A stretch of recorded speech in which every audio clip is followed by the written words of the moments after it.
incomes are rising, but if ordinary people's lives are not improving, or if the these are, like certain elites are benefiting from growth from extractives, but it's not benefiting, health and education and incomes of ordinary workers, is that okay? And I think the answer is no, that's not okay. GDP growth is not enough. We need to have a range of other indicators. Now, it is my belief that without GDP growth, you're not going to get, you need to have growth. But what's the character of that growth? And is it growth that is going to be environmentally sustainable and is going to be the big word, inclusive? So one of the things we know is that if, most of the employment gets generated through small and medium enterprises. So is the bank doing enough, we call SMEs, is the bank doing enough in the SME sector and finding ways to support, financial institutions to make sure they're actually providing loans and financing for the small businesses, which are more likely to benefit kind of the average worker. In the extractive industry, do we have transparency over where the money is going in whatever extractive sector it is? And one of the things we pushed through, the administration pushed through, is greater transparency. The Extractive Industry Transparency Initiative, EITI, you may have heard about it, which now says that, for any U.S. firms doing extractive work, they need to show who they're paying for what. Because we've seen in many countries that you pay off the elite to take a little extra oil, and who benefits from that? Not the local people, only the elite does. So I think so greater transparency, greater focus on the inclusive aspects of growth is certainly something that the U.S. has been pushing. And a major debate where I think it's a big part of the, you talk about, Occupy Tampa, the big question is, the 99%. And that's a debate we're having globally. Of, one of the challenges you see in many countries now, you see GDP growth good, rising, and unemployment rising. Jobless growth. That's not okay. We have to find ways to make growth that actually is going to work on creating jobs. And this fall, the World Bank is producing its big kind of flagship report is going to be on jobs. Because, the focus has been on growth, but big issue that people are worried about in pretty much every country of the world right now is employment. Where are the jobs? So I think that's and increasingly a concern.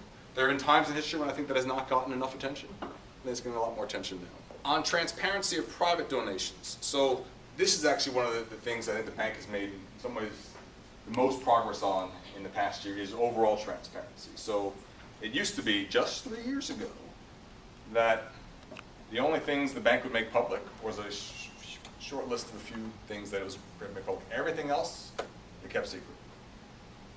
3 years ago, turned that around. And now everything's public except for a few short things that actually, for whatever reason, are basically the classified sorts of documents. So a major mind shift the bank now has to catch up with in openness. All the bank's indicators and all the bank's data, which it used to sell, now completely free of charge. The location of all bank investments. Go to maps.worldbank.org. You can see maps with where all the World Bank investments have actually gone in every country of the world. So a major push for greater transparency about what the bank is actually doing and where the funds are going, and making this data far more available. Because frankly, the most useful thing is to see the demand for this data from countries themselves. And I think this is a trend that we need to continue. One of the things that we're working on piloting now, calling beneficiary feedback. So how do we get people, okay, you're the farmer, you have a cell phone, take a picture of the road that your government says that they built with World Bank funds. And let's make sure that road is actually built of reasonable quality. I'm on the board here. I want to make sure you're benefiting. The government says you're benefiting, but I want accountability for your government. So take a picture. Show me the agricultural work that's been done.